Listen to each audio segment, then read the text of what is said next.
आज का टॉपिक है हमारा, पहला टॉपिक है गॉस लॉ इन मैग्नेटिज्म, है ना। अगर आपको याद हो तो गॉस लॉ हमने इलेक्ट्रिक फील्ड में पढ़ा था। वहां पर गॉस लॉ हमारा पहले चैप्टर में क्या होता था कि कितना चार्ज एंक्लोज्ड है अपॉन एप्सिलॉन नॉट, ये लेते थे। कितनी इलेक्ट्रिक फील्ड कितने एरिया पर पड़ रही थी, ईडीएस लिखते थे। और जो भी फिगर होनी चाहिए वो क्लोज होनी चाहिए, ये पढ़ते थे। तभी तो लिखते थे cyclic integration of EDS is equal to enclosed charge upon epsilon naught, ये होता था ना पहले चैप्टर का गॉस लॉ। अभी चौथे चैप्टर का गॉस लॉ शुरू होने से पहले ही खत्म हो जाता है ना। बहुत छोटा टॉपिक है, 2 नंबर में हो सकता है मिनिमम। अगर मैं यहां पर देखूं तो यहां पहली फिगर आपके पास एक बार मैग्नेट बना रखा है मैंने। क्या बना रखा है? एक बार मैग्नेट। अब ये जो बार मैग्नेट है इसमें नॉर्थ पोल ऊपर है, साउथ पोल नीचे है। अब मुझे एक बात बताना, अगर मैं यहां पर कोई भी मटेरियल ले लेता हूं, आपकी बुकलेट में डायग्राम ऐसा बना रखा है ना मैंने, ये कोई भी एक मटेरियल ले लिया और इस मटेरियल पर हमने एक मैग्नेटिक फील्ड अप्लाई कर दी, ठीक है। ये मैग्नेटिक फील्ड हमने अप्लाई कर दी, तो ये मैग्नेटाइज होगा कि नहीं होगा, ये बताओ। ये मटेरियल मैग्नेटाइज होगा ना। If you are applying the magnetic field in particular material, अगर वो अट्रैक्टिव प्रॉपर्टी है तो मैग्नेट की, तो जितनी मैग्नेटिक फील्ड आपने यहां से एंटर कराई उतनी ही मैग्नेटिक फील्ड बाहर निकली होंगी कि नहीं? यस और नो? अच्छा, जो गॉस लॉ होता है तो वो तो इंक्लोज चार्ज पे होता है। अगर मैं यहां पर आपके समक्ष बात रखूं कि हमने पहले चैप्टर में क्या पढ़ा है, पहले चैप्टर में हमने पढ़ा था साइक्लिक इंटीग्रेशन। क्या होता था? EDS is equal to enclose charge upon epsilon naught, यही होता था। अगर मैं इसी को कुछ ऐसा लूं, इलेक्ट्रिक फील्ड को बी बना दूं, बीडीएस, तो यहां पे तो इंक्लोज चार्ज जो है वो तो मैग्नेटिक फील्ड में जो चार्ज होगा, जो भी मेरे मैग्नेटिक मूवमेंट होंगे, है ना, वो एंक्लोज होने चाहिए कि नहीं। लेकिन हम यहां क्या देख रहे हैं डायग्रामों में, मैग्नेटिक फील्ड एंटर हो रही है और बाहर निकल रही है। यस और नो? तो स्टोरेज कुछ हो रहा है क्या? एंक्लोज मैग्नेटिक फील्ड कुछ हो रही है क्या? मतलब इसके अंदर कुछ स्टोरेज हो पा रहा है क्या? नहीं हो पा रहा। जब स्टोरी कुछ नहीं हो पा रहा तो आंसर क्या हो जाता है? 0, है ना।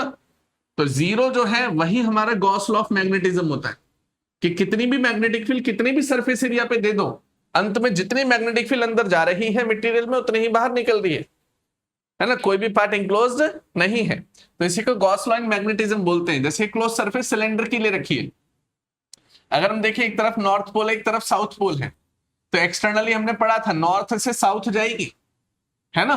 तो यहां पर आप देखेंगे नॉर्थ से साउथ की तरफ जाएगी, हालांकि ये एरो ऐसे होने चाहिए, अंदर की तरफ होने चाहिए एरो, ठीक है। ऐसे यहां पर देखेंगे कोई भी पार्ट जितनी मैग्नेटिक फील्ड जाएंगे उतने ही बाहर निकलेंगे, ऐसे यहां पर हो रहा है। तो मैंने यहां पे Gauss law of magnetism type कर दिया, जो कि क्या है? BDS is equal to 0, yes और नो, है ना। तो net magnetic flux through any close surface is always 0। और ये तो सब पता ही है ना, मैं साइक्लिक इंटीग्रेशन क्यों लगाते हैं, क्लोज्ड फिगर होना चाहिए, है ना। सारा चैप्टर 1 का ही पार्ट रिपीट हो रहा है, फटाफट लिख लो इसे, फिर आगे बढ़ेंगे। तो आज का टॉपिक है हमारा bar magnet is equivalent to the current carrying solenoid. अच्छा, इससे पहले हमने कौन सा टॉपिक पढ़ा था? गॉस लॉ इन मैग्नेटिज्म पढ़ा था, है ना। तो आज का टॉपिक बहुत ही इंपॉर्टेंट है और हमने चौथे चैप्टर में सोलेनॉइड पढ़ा था, है ना। इधर बोर्ड पे ध्यान दो। तो हमने सोलेनॉइड के बारे में पढ़ा था और मैग्नेटिक फील्ड के बारे में भी देखा था और कॉइल के बारे में भी देखा था, है ना। अगर मैं यहाँ पे डाइपोल से रिलेटेड भी बात करूंगा तो लेट सपोज मैं आपको एक हिंट देता हूं इस टॉपिक को कराने से पहले। आप देख रहे होगे साइड में एक डायग्राम बना रखा है मैंने। एक सिंगल कॉइल से जो भी इस पी पॉइंट पर इफेक्ट होगा, है ना, उसका क्वांटाइजेशन मतलब या तो उसका इंटीग्रल मल्टीपल इसमें भी लगेगा। समझना बात को। ये एक कॉइल की वजह से कितनी मैग्नेटिक फील्ड यहां पैदा हो रही है मान लेते हैं, तो इतनी सारी कॉइल की वजह से कितनी मैग्नेटिक फील्ड पी पॉइंट पे लगेगी वो हमें निकालना है। और दूसरा टॉपिक का नाम क्या लिखा हुआ है? Bar magnet. क्या लिखा हुआ है? बार। तो इसका मतलब सोलेनॉइड जो भी होगा वो इक्विवेलेंट किसके होता है? बार मैग्नेट की। इधर साउथ पोल होगा और इधर नॉर्थ पोल होगा, यस और नो? दिख रहा है मैंने बना रखा है अंदर। तो अब मैं क्या काम करता हूं, हर एक कॉइल का डिस्टेंस चेंज होता जा रहा है पी पॉइंट के लिए। सिंपल भाषा में अगर यहां पर एक कॉइल है तो इसका मैग्नेटिक फील्ड का प्रभाव इन दाएं बाएं पड़ेगा कि नहीं पड़ेगा? क्योंकि इस कॉइल के अंदर करंट फ्लो कर रहा है, यस और नो। इसका मतलब अगर इस पी पॉइंट पर बहुत सारी कॉइल आ रही हैं तो जैसे जैसे डिस्टेंस वेरी करता जाएगा वैसे वैसे इस पी पॉइंट पे मैग्नेटिक फील्ड भी वेरी करती जाएगी कि नहीं। तो ये जो मैग्नेटिक फील्ड है वही हमें देखनी है। तो अब यहां पर इसको याद करने का तरीका बता देता हूं, जिन बच्चों ने याद नहीं भी किया या उन्हें नहीं पता, तो मैं आपको शुरुआत से बता रहा हूं एक चीज, बस इसमें आपको डाइपोल पता होना चाहिए। मुझे एक बात बताना, ये एक्सियल है ना पॉइंट, इस रिंग के एक्सियल डायरेक्शन में आ रहा है कि नहीं। तो बस मुझे बताओ इलेक्ट्रिक फील्ड एक्सियल डाइपोल में ड्यू टू द डाइपोल पढ़ते थे फर्स्ट चैप्टर। तो electric field due to the axial direction of dipole में फॉर्मूला क्या होता था? 2kp अपॉन आर की क्यूब। बिल्कुल ठीक है, 2kp अपॉन आर की क्यूब। तो जो इलेक्ट्रिक फील्ड है वो हम यहां पे लिखेंगे एक्सियल में 2kp अपॉन आर की क्यूब। अच्छा, अब इसे ही अगर मैग्नेटिक फील्ड में लेना हो, इसे ही अगर मैग्नेटिक फील्ड में लेना हो तो कैसे लेंगे? इलेक्ट्रिक फील्ड की जगह क्या लिख दोगे? Magnetic field. 2 का 2 सेम रहेगा, k की वैल्यू की जगह यहां पर क्या देगी मैग्नेटिक फील्ड में? म्यू नॉट अपॉन 4 पाई, है ना। और फर्स्ट चैप्टर में क्या रहती थी? 1 अपॉन एप्सिलॉन नॉट k की वैल्यू। k की value 1 upon 4 pi epsilon not कहां रहती थी फर्स्ट चैप्टर में? Till electrostatic potential. लेकिन यहां पर जैसे मैग्नेटिक फील्ड की बात करते हैं, k की वैल्यू क्या हो जाती है? म्यू नॉट अपॉन 4 पाई, है ना। अब यहां P की जगह वो इलेक्ट्रिक डाइपोल होता था, यहां पर P की जगह क्या रहेगा? Magnetic dipole. लास्ट लेक्चर में पढ़ चुके हैं मैग्नेटिक डाइपोल। तो M is the magnetic dipole और अपॉन में क्या आ रहा है? आर की क्यूब। ये स्मॉल आर ये वाला पार्ट है, ये हम छोटा सा एलिमेंट लेते थे, यहां से लेकर यहां तक की दूरी ही स्मॉल आर होती है। तो यहां पर आ जाएगा मेरे पास आर क्यूब। क्लियर है इतना? अच्छा, पाइथागोरस थ्योरम लगाई जाए तो पाइथागोरस थ्योरम अगर लगाई जाए तो magnetic field is twice of mu naught upon 4 pi magnetic dipole moment m हो जाएगा और यहां आ जाएगा r square plus x square की पावर 3/2। यस और नो? ये एक जनरल पार्ट बन गया मेरा।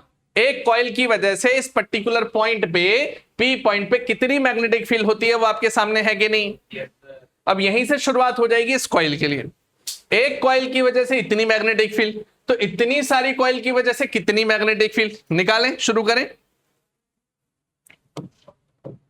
Now let's start. हम यहां सबसे पहले एक छोटा सा करंट एलिमेंट ले लेंगे, ऑलरेडी मैंने डिजाइन कर रखा है ना। करंट एलिमेंट नहीं बोलना चाहिए इसको, तो मतलब एक छोटा सा dx डिस्प्लेसमेंट ले लिया। करंट एलिमेंट नहीं है ये, बायो सावर्ट लॉ गलती से निकला है। तो यहां पर क्या होगा? मैंने एक छोटा सा एलिमेंट ले लिया dx। अब dx की दूरी सेंटर पॉइंट से x मान ली, सेंटर पॉइंट से p पॉइंट की दूरी मैंने r मान ली। अब आगे देखना, जो इसका रेडियस होगा इस कॉइल का उसे मैंने बिग R माना हुआ है। अब मुझे बताना इस कॉइल की, ये जो हमने सेलेक्ट किया है एलिमेंट, इस एलिमेंट की दूरी p पॉइंट तक कितनी होगी? r माइनस एक्स होगी कि नहीं? यहां से लेकर यहां तक का डिस्टेंस r, तो यहां से लेकर यहां तक का डिस्टेंस x, तो r माइनस एक्स होगा कि नहीं? एक तो ये बेस बनाना है इस फॉर्मूले का, दूसरा ये ध्यान में रखनी है चीजें। कैसे? अब अगर मैं यहां सबसे पहले b है, यहां पे db हो जाएगा। b की जगह क्या लिख दिया? db।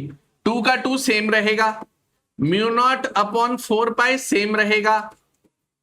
फिर m मैग्नेटिक डाइपोल मोमेंट का फॉर्मूला बताया था मैंने, NIA, है ना। संस्था भी है भारत की NIA। तो मैग्नेटिक डाइपोल मोमेंट में n का मतलब क्या होता था? Total number of rotation in a coil. I का मतलब करंट, A का मतलब एरिया होता था। तो यहां पे मैग्नेटिक डाइपोल मोमेंट क्या लिख देंगे? NIA। अच्छा, n क्या होता था? नंबर डेंसिटी, है ना, सही बोला। NL होता था वो, है ना। इतनी जानकारी तो हमने पिछले चैप्टर में जुटाई हुई है। अगर आप यहां पे देखें तो m की जगह यहां n कितना हो जाएगा? n मतलब, और लेंथ कितनी हो जाएगी? dx। यस और नो? तो n dx आ गया। फिर और आगे बढ़ते हैं, करंट I आ गया और एरिया A सेम रहेगा। अब देखना नीचे क्या आ रहा है, यहां पर रेडियस का स्क्वायर प्लस में x का स्क्वायर की पावर 3/2। यस और नो? अब देखना ध्यान से, इसका अगर मैं इंटीग्रेशन कर दूं तो मेरे पास मैग्नेटिक फील्ड निकल रही है twice of mu naught upon में 4 पाई, यहां n बाहर आ जाएगा कि नहीं? तो म्यू नॉट अपॉन 4 पाई, n बाहर, I बाहर, A बाहर, अंदर कौन बसेगा? एक तो आएगा यहां पे dx और अपॉन में आर स्क्वायर। अब यहाँ एक्स की बात बताना, एक्स क्या था, यहां से लेकर यहां तक का डिस्टेंस, यहां पे डिस्टेंस क्या होगा, रेड वाला होगा कि नहीं, तो ये मेरा एक्स का काम करेगा, तो यहां आ जाएगा आर माइनस एक्स का होल स्क्वायर की पावर 3/2। यस और नो, यहां तक पहुंच गए हैं, बस उसके बाद डेरिवेशन और आसान हो जाएगी, क्योंकि अब हम देखने वाले हैं 2 पॉइंट। सबसे पहली बात, ये जो रेडियस है वो आर के कंपैरिजन में बहुत छोटा है कि नहीं। अरे ये वाला जो डिस्टेंस है ना, ये बहुत बड़ा है, रेडियस बहुत छोटा होगा कॉइल का, ठीक है, इसका मतलब किसको नेग्लेक्ट करोगे, बड़े वाले आर को। यस और नो। उसके बाद बताना जो एक्स है वो भी तो बहुत छोटा होगा बड़े वाले स्मॉल वाले आर से। जो एक्स की वैल्यू है, ये वाला जो डिस्टेंस है ये इस आर से बहुत छोटा होगा, तो एक्स को भी नेग्लेक्ट कर दूं तो एक्स भी भाग गया। अब नीचे क्या बचा, twice of mu naught upon 4 pi, यहां आ जाएगा NIA integration of dx upon r square. Yes और नो, यहां तक बात समझ में आ रही है। अब मुझे एक बात बताना, ये ओरिजिन है, ओरिजिन से राइट गए पॉजिटिव एल, यहां पर माइनस एल, तो आप देखेंगे माइनस एल से एल ले लेंगे हम लोग, ठीक है, तो यहां पर देखेंगे स्क्वायर से स्क्वायर कट गया, ये होगा क्यूब। अब यहां पर आर की क्यूब भी कांस्टेंट है, तो इसे भी बाहर ले सकते हैं कि नहीं, यस और नो, तो आर की क्यूब भी बाहर आ जाएगी, तो magnetic field twice of mu naught upon में 4 पाई NIA, and here it is dx का x हो जाता है, आर की क्यूब भी बाहर आ चुकी है। अब upper limit minus lower limit लगाएंगे, upper limit minus lower limit, dx का x हो जाएगा पहले l फिर माइनस ऑफ माइनस l, तो कितना हो जाएगा -12। यस और नो। अब देखना, तो यहां देगा 2l प्लस में, तो twice of mu naught NIA twice of l upon 4 pi r cube. अब मुझे एक बात बताना, नंबर डेंसिटी क्या होती थी, number of rotation in 1 metre, और इसकी टोटल लेंथ कितनी है बताना, L प्लस L, इसकी टोटल लेंथ है हमारे पास 2L, तो इसकी टोटल लेंथ है 2L, तो ये हो गया छोटा n और ये 2L, ये बन गया बड़ा वाला m। अब यहां पर देखना magnetic field twice of mu naught NIA upon 4 pi r cube, ये हो गई। फिर अब देखना 2 को आगे ले जाइए, तो ट्वाइस, अगर मैं 2 को आगे ले जाऊं तो म्यू नॉट अपॉन 4 पाई यहां पर मेंटेन रहेगा, और यहां आ जाएगा twice of NIA upon r cube. अभी भी बताया था मैग्नेटिक डाइपोल मूवमेंट, एम को हम क्या बोलते हैं, magnetic dipole movement, magnetic dipole movement, तो मैग्नेटिक डाइपोल मूवमेंट को हम m बोलते हैं, तो यहां आ जाएगा m, तो मैग्नेटिक फील्ड हो जाएगी mu naught upon 4 pi twice of m upon r cube. अगर आपको इसको शॉर्ट ट्रिक से याद करना है तो देखो इसी से याद कर लेना, 2kp अपॉन आर की क्यूब होता है कि नहीं, यहां क्या आएगा 2k, k की वैल्यू म्यू नॉट अपॉन 4 पाई होगी, यहाँ 2kp, p की जगह क्या रहेगा m, r की वहां बना हुआ है, तो याद रहेगा फाइनल एक्सप्रेशन। इसका मतलब कोई भी बार मैग्नेट मेरे पास है और उसके साइड में अगर पी पॉइंट है तो उस पर हमारी मैग्नेटिक फील्ड कितनी होगी, in the terms of magnetic dipole mu naught upon 4 pi 2m upon r की क्यूब। ऐसा नो, अब इसे आप नोट डाउन कर सकते हैं, फिर हम आगे बढ़ेंगे। अब हम आते हैं अगले टॉपिक पर, और अगला टॉपिक है हमारा मैग्नेटाइजेशन, ठीक है, मैग्नेटाइजेशन। मैग्नेटाइजेशन क्या होता है इसे समझेंगे। देखो सबसे पहली बात, अगर कोई भी मटेरियल है, लेट सपोज कोई भी आपने एक मटेरियल लिया है, ठीक है, और अगर वो मटेरियल लिया है और उसे आपने सोलिनॉइड एक और ले लिया है, सोलिनॉइड के अंदर उस मटेरियल को रख दिया है ना, नॉर्मल समझते हैं फिर चलेंगे स्लाइड। तो सबसे पहले हमने क्या लिया, सोलिनॉइड। सोलिनॉइड में अगर आप करंट को बहाते हैं तो क्या पैदा होगी, मैग्नेटिक फील्ड पैदा होगी। अगर उस मैग्नेटिक फील्ड की प्रेजेंस में कोई मटेरियल और रख देते हैं तो क्या वो मैग्नेटाइज होगा, हम बोलेंगे होगा। अरे किसी भी मैग्नेटिक फील्ड में कोई भी, लेट सपोज एक चुंबक, उस दिन मैंने दिखाया था ना सिलिंड्रिकल मैग्नेट है, आप जाते हो कंप्यूटर वाली शॉपों पे जाते हो या छोटे मोटे जो काम मोबाइल शॉप्स पे जाएंगे तो जो उनका स्क्रू ड्राइवर होता है उसके ऊपर वो चुंबक लगा देते हैं मैग्नेट, ताकि स्क्रू मैग्नेट के साथ आ जाए, है ना। कुछ स्क्रू में तो ऑलरेडी मैग्नेटाइजेशन होता है ताकि जैसे स्क्रू खोले वो उठा चलाए वहां से पिट में से, यस नो। तो उसका मतलब क्या होता है कि अगर आप किसी भी चीज को मैग्नेटाइज करना चाहते हैं तो आपको एक्सटर्नल मैग्नेटिक फील्ड उस पर अप्लाई करनी पड़ेगी। अगर आप उस पर एक्सटर्नल मैग्नेटिक फील्ड अप्लाई करते हैं तो उस मटेरियल के अंदर मैग्नेटिक डाइपोल मूवमेंट होते हैं जो कि इधर उधर घूम रहे होते हैं। रैंडमनेस कैसे देखते हैं, पहला डायग्राम देखना। अब पहली फिगर में देख सकते हैं, यहां पे ये रेड वाला मान लो आप नॉर्थ पोल और ब्लू वाला मान लो साउथ पोल। तो नॉर्थ साउथ नॉर्थ, इसको बोलते हैं मैग्नेटिक डाइपोल। कोई भी मटेरियल है उसके अंदर सारे के सारे डाइपोल इधर उधर भागते हैं, है ना। जैसे मैं चैप्टर नंबर 3 पढ़ाता था, उसमें क्लास टीचर बोल देता था बैटरी को, है ना, और उसमें इलेक्ट्रॉन घूमते थे, इलेक्ट्रॉन प्लस मतलब प्रोटॉन होते थे और इलेक्ट्रॉन होते थे, है ना। तो वो सारे के सारे डिग्री ऑफ रैंडमनेस होता था, बिल्कुल सिमिलर क्राइटेरिया इलेक्ट्रिसिटी की तरफ। तो अभी यहां पर मैग्नेटिक फील्ड अप्लाई नहीं है तो इसमें रैंडमनेस ज्यादा है। जैसे आप मैग्नेटिक फील्ड अप्लाई कर देते हो ये सारे के सारे एक लाइन में आ गए कि नहीं, है ना। यहां पर हम देखेंगे in an unmagnetised material atomic magnet, इसको मैग्नेटिक डाइपोल बोलेंगे, ठीक है। ये क्या होता है, मैग्नेटिक डाइपोल। तो magnetic dipole are orientated randomly, तो रिजल्टेंट मैग्नेटिज्म क्या हो गया, 0। लेकिन जैसे आप इस मटेरियल पर मैग्नेटिक फील्ड अप्लाई करते हैं तो क्या होगा, magnetic dipole movement are align in the common direction, तो रिजल्टेंट मैग्नेटिज्म इज प्रोड्यूस। इतनी बात समझ में आई। अब आगे आते हैं। इस स्लाइड से पहले मैं आपको कुछ चीजें लिख के दिखा देता हूं। तो लेट सपोज आपने यहां पर एक लिया सोलिनॉइड और इस सोलिनॉइड में आपने एंटर करा दिया करंट को। अब उस वजह से इस पर मैग्नेटिक फील्ड पैदा होगी। अगर आप इसके अंदर कोई भी एक मटेरियल इंसर्ट कर देते हैं और मान लेते हैं वो हो गया मैग्नेटाइज, क्या हो गया, वो मैग्नेटाइज, वो हो गया मैग्नेटाइज। अगर वो मैग्नेटाइज हो गया तो वो भी तो मैग्नेटिक फील्ड पैदा करेगा, मतलब मैग्नेटिक फील्ड इंड्यूस करेगा, यस और नो। अब एक और चीज समझाना कि जो करंट है उस वजह से मैग्नेटिक फील्ड पैदा हुई, है ना। तो एक होती है एक्सटर्नल मैग्नेटिक फील्ड, उसको मैं बोलूंगा एक्सटर्नल मैग्नेटिक फील्ड। जो एक्सटर्नल मैग्नेटिक फील्ड है उसको एच बोलेंगे हम, एच का सिंबल देंगे हम एक्सटर्नल मैग्नेटिक फील्ड को। एक्सटर्नल मैग्नेटिक फील्ड क्या है, जो मटेरियल पर बाहर से आके टकराए। मान लो ये लाल वाला मटेरियल है, इसके ऊपर वो मैग्नेटिक फील्ड आके टकराए तो इसको बोलेंगे एक्सटर्नल मैग्नेटिक फील्ड। अच्छा, इस एक्सटर्नल मैग्नेटिक फील्ड का सोर्स कौन है, सोलेनॉइड, क्योंकि सोलेनॉइड में करंट जा रहा है, उस करंट की वजह से मैग्नेटिक फील्ड पैदा हो रही है, यस और नो। अब एक और चीज समझना, इस H को कौन ला रहा है, I ला रहा है। कितने नंबर ऑफ रोटेशन है, मान लो N है, तो आप देखेंगे जो H है वो N और I पर निर्भर करेगा कि नहीं, यस और नो। तो H की वैल्यू क्या हो गई हमारे पास, N इंटू I हो गई, पहला पॉइंट। H की वैल्यू क्या हो गई, N इंटू I हो गई। अब दूसरा पॉइंट देखते हैं। अब अगर यहां पर मैग्नेटिक फील्ड पैदा हो रही है तो वो दो तरीके से होगी। एक होगी हमारे पास एक्सटर्नल मैग्नेटिक फील्ड, जिसको बी नॉट बोलने वाला हूं, जो कि किसकी वजह से होती है, म्यू नॉट इंटू एच की वजह से होती है, यस और no, mu naught into H. दूसरी, म्यू नॉट तो मीडियम होता है, पता ही है। एक मैग्नेटिक फील्ड पैदा करेगा ये वाला मटेरियल, जिसको बोलेंगे बी एम।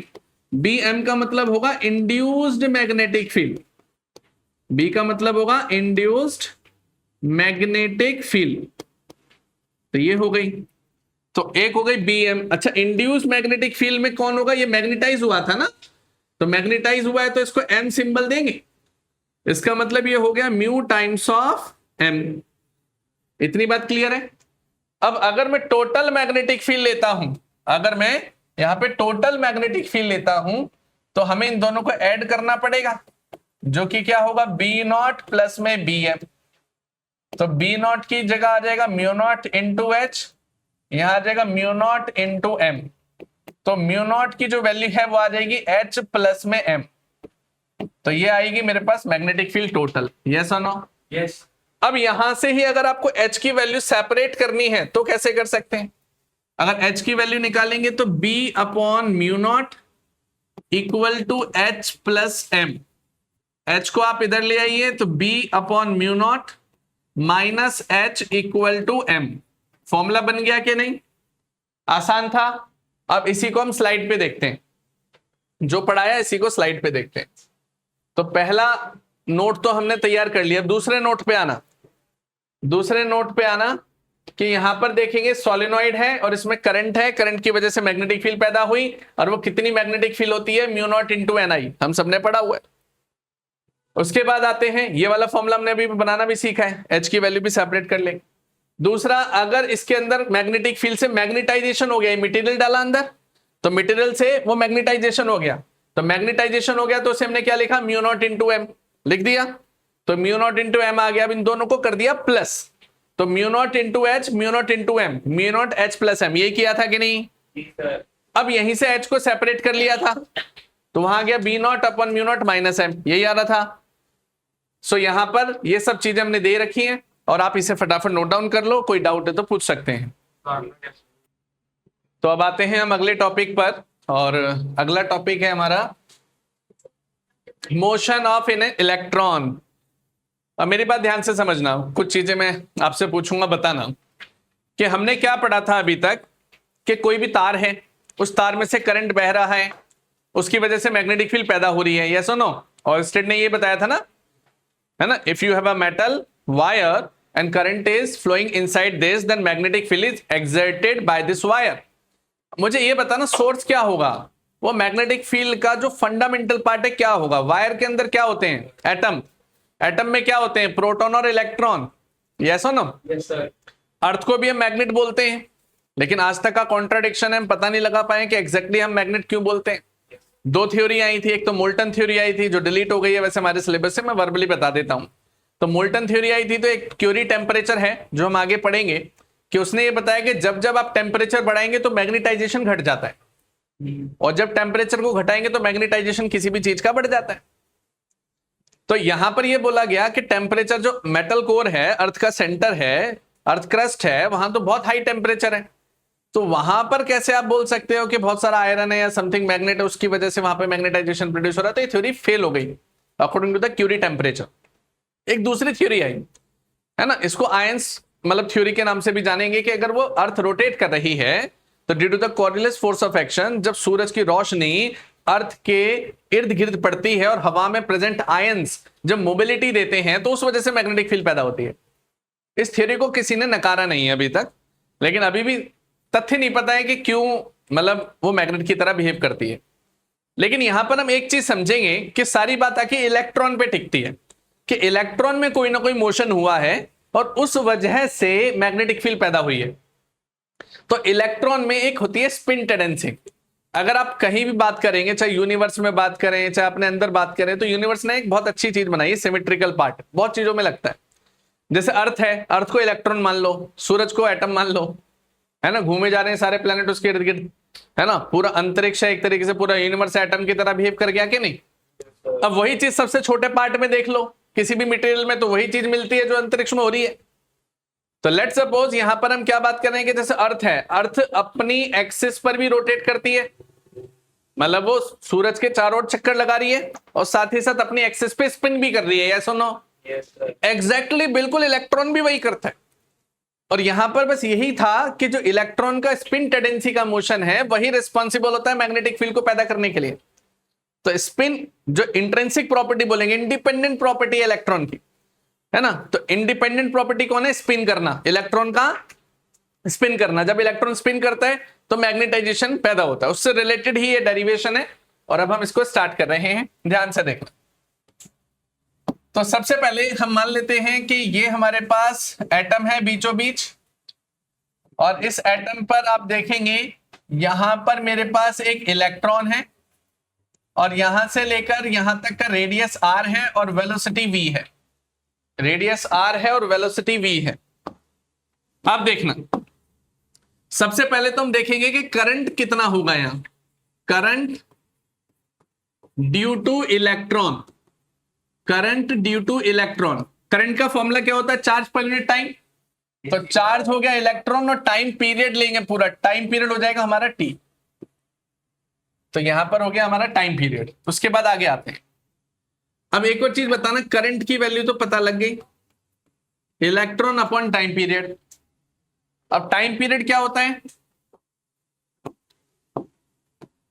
टाइम पीरियड होता है हमारे पास 2 pi r, distance upon speed, yes और नो। तो 2 पाई आर डिस्टेंस हो गया, कि इसने पूरा चक्कर कितना काटा और इसमें वेलोसिटी कितनी है इलेक्ट्रॉन की, v है। तो डिस्टेंस अपॉन स्पीड टाइम होता है। उसके बाद देखेंगे इसको यहीं के यहीं लॉक कर देंगे, करंट आ गया। अब आते हैं हम अगले पार्ट पर, magnetic dipole movement. Magnetic dipole movement, magnetic dipole movement का फॉर्मूला क्या पढ़ते थे अभी तक हम, NIA, ये सुनो। अगर इलेक्ट्रॉन एक चक्कर काट रहा है तो n की वैल्यू क्या ले लेंगे, 1। तो n की वैल्यू आ गई 1, यहां आ गया करंट और यहां आ गया एरिया। करंट की वैल्यू हमने यहां से उठा के पुट कर देनी है यहां, तो इलेक्ट्रॉन अपॉन 2 पाई r upon v into area. फिर उसके बाद देखते हैं magnetic dipole movement, magnetic dipole movement, magnetic dipole moment is E upon, here it is 2 pi r upon velocity into area, area होगा pi r स्क्वायर। रेडियस से radius काट दोगे, पाई से पाई काट दोगे, अब आपके पास क्या बचेगा, v ऊपर चला जाएगा, EV r अपॉन में 2। तो ये आपके पास मैग्नेटिक डाइपोल मूवमेंट आ गया। अब इस मैग्नेटिक डाइपोल मूवमेंट में एंगुलर मोमेंटम का रिलेशन देखना है। एंगुलर मोमेंटम का फॉर्मूला क्या होता है, L is equal to M into V into r, yes और नो। अगर मेरे पास ये VR बन चुका है और मैं मास ऑफ इलेक्ट्रॉन को ऊपर मल्टीप्लाई करा दूं और मास ऑफ इलेक्ट्रॉन को मैं नीचे मल्टीप्लाई करा दूं, तो M into V into r angular momentum बन जाता है। M into V into r angular momentum बन जाता है, तो इसको हम क्या बोलेंगे, E into L upon twice of mass of electron. मैंने मास ऑफ इलेक्ट्रॉन को ऊपर नीचे मल्टीप्लाई कराया और एंगुलर मोमेंटम यहां पे देख लिया, M into V into r. Clear है यहां तक, आगे बढ़ते हैं। अब एक सबसे इंपॉर्टेंट रेशो यहां पर आने वाला है, वो इंपॉर्टेंट रेशो क्या है, इस L को नीचे ले आइए, magnetic dipole movement, magnetic dipole movement divided by L। ये जो L है ना उसको नीचे ले आओ। एक चीज और बताऊंगा कि यहां पे नेगेटिव साइन लगाना होता है, इलेक्ट्रॉन नेगेटिव होता है, माइनस में लगाते हैं, क्योंकि जो करंट होगा वो इलेक्ट्रॉन के अपोजिट डायरेक्शन में बहेगा। तो मैग्नेटिक डाइपोल मूवमेंट जो है वो करंट की डायरेक्शन में बहता है। तो मैग्नेटिक डाइपोल मूवमेंट करंट की डायरेक्शन में, लेकिन इलेक्ट्रॉन करंट के अपोजिट डायरेक्शन में जाता है, जिस कारण से मैग्नेटिक डाइपोल मूवमेंट और L के बीच में नेगेटिव का साइन रहता है, और वो मैंने यहां पर माइनस लगा दिया। अब देखना, तो मैग्नेटिक डाइपोल मूवमेंट अपॉन में L, तो ये आ जाएगा minus electron upon twice of ME। Electron की वैल्यू हमें पता होती है, कितनी होती है इलेक्ट्रॉन की वैल्यू, 1.6 मल्टीप्लाई 10 की power minus 19। Mass of electron कितना होता है, 9.1 मल्टीप्लाई 10 की पावर माइनस 31 kg। इन सारी वैल्यू को यहां पे पुट करेंगे, और इस ये जो रेशो है इसको एक नया नाम दिया जाता है और इसको बोला जाता है gyromagnetic ratio. Magnetic dipole movement upon angular momentum, है ना, L is angular momentum, L is angular momentum, इन दोनों का रेशो गायरोमैग्नेटिक रेशो कहलाएगा, गायरोमैग्नेटिक रेशो कहलाएगा। तो जिसका आंसर होगा, इसकी वैल्यू पुट करने के बाद 8.8 10 की पावर 10 कूलम पर केजी, कितना चार्ज कितने मास पर आ रहा है, इसकी वैल्यू भी मैंने आपको लिख के दे दी है ना। इतना नोट डाउन करेंगे और फिर हम और आगे बढ़ते हैं। अब इसके बाद एंट्री होती है बोहर की, बोहर हाइपोथेसिस, जो कि हम इस साल मॉडर्न फिजिक्स में भी पढ़ने वाले हैं।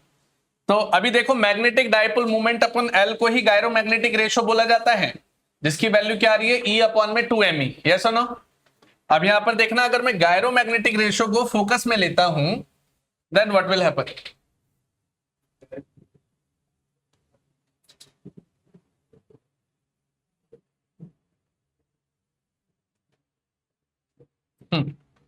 तो अभी तक हमने पढ़ा गायरो मैग्नेटिक रेशो,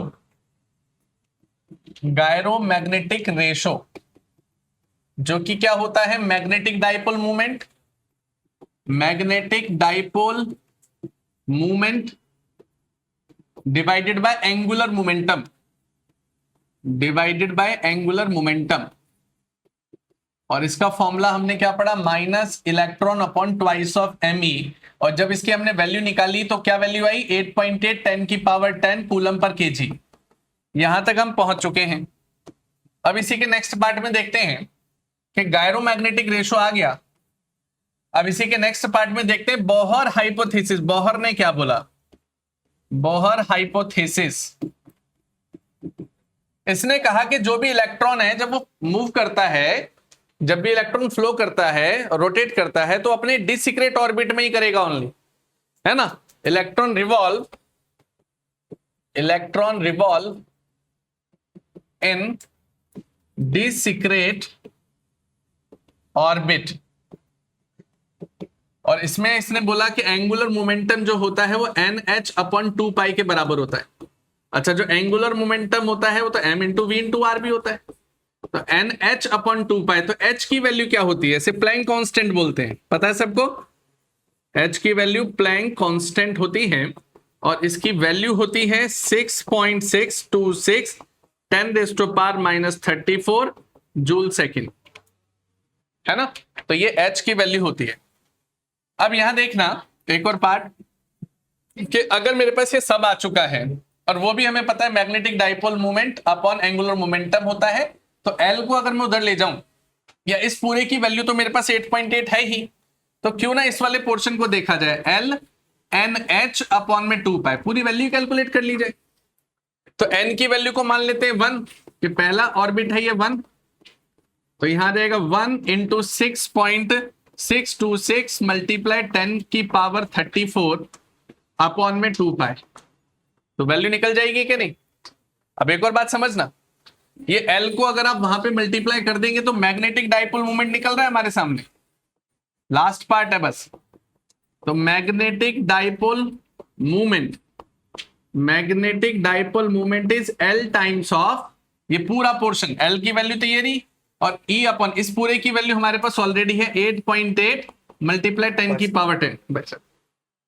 तो L की वैल्यू 8.8 मल्टीप्लाई 10 की, और L की वैल्यू पूरी आपके पास है, मल्टीप्लाई कर दोगे कि नहीं, है ना।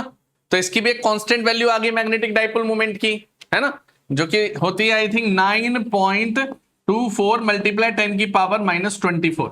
ये कांस्टेंट वैल्यू निकल कर आएगी, फटाफट नोट डाउन करिए।